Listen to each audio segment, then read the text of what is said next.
यशाचे वाटा शोधायला हव्यात नव्या नव्या, पर्याय शोधायला हवेत नवे नवे, तर यशस्वी व्हाल. जर अपयश आलं म्हणून तिथंच दार बंद झालं म्हणून जर रडत बसला तर आयुष्यात संपला. दुसऱ्या वाटा शोधा, दुसरे मार्ग शोधा, दुसरे दार शोधा, असतात उघडी. एक राजा होता, 2 कैदी समोर, आणि त्या राजाने त्या कैद्यांना शिक्षा सुनावली, मरेपर्यंत फाशी. फाशीची शिक्षा ऐकली तसा एक कैदी जागेवरच ढसाढसा रडायला लागला.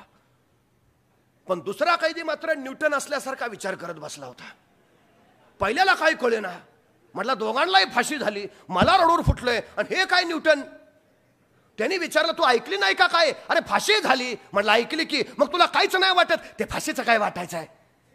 गेले वर्षभर माझा उडणारा घोडा तयार करायचा प्रयोग चाललाय, त्याचं काय होईल ह्याची मला काळजी आहे. ते फाशीविषयी सोडून दे. उडणारा घोडा, घोडा उडतो का. पण त्यांची ही कुजबूज राजानं ऐकली. राजा म्हणला काय काय काय म्हटला, उडणारा घोडा. तसा तो कैदी म्हटला हो महाराज, गेले वर्षभर मी आकाशात उडणारा घोडा तयार करतोय. आता काही दिवसात माझा घोडा आकाशात उडेलच. पण नेमकी तुम्ही मला फाशीची शिक्षा दिली, त्यामुळे आता माझ्या त्या प्रयोगाचं काय होईल याची मला काळजी लागली आहे. राजा म्हटला डोक्यावर पडला नाही ना. अरे तो घोडा केवढा, त्याची जाडी किती, त्याचं वजन किती, त्याची रचना कशी, तो आकाशात उडेल का. तसा कैदी म्हटला महाराज, मरणारा माणूस खोटं नाही बोलत. अहो फाशीची शिक्षा दिली मला, मी कशाला खोटं बोलेन. आणि महाराज ते जाऊ द्या, माझ्या घोड्याचा विषय बाजूला ठेवू.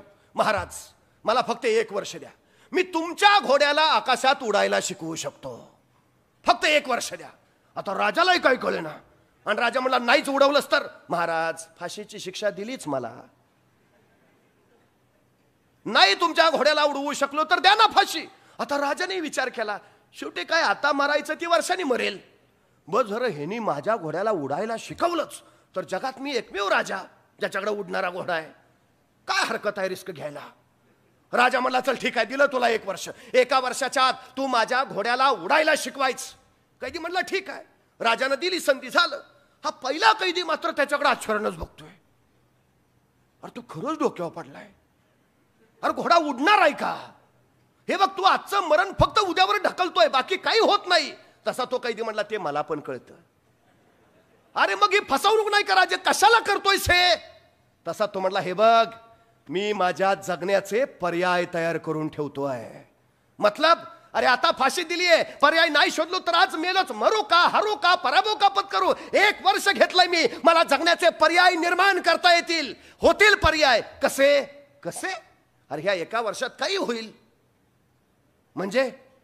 अरे ह्या 1 वर्षात मला फाशीची शिक्षा देणारा राजाच मरू शकतो.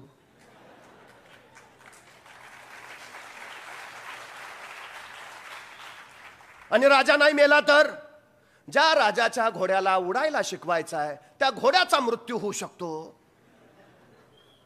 आणि तोही नाही मेला तर माझाच नैसर्गिक मृत्यू होऊ शकतो. आणि तोही नाही मेला तर घोडा खरंच उडू शकतो.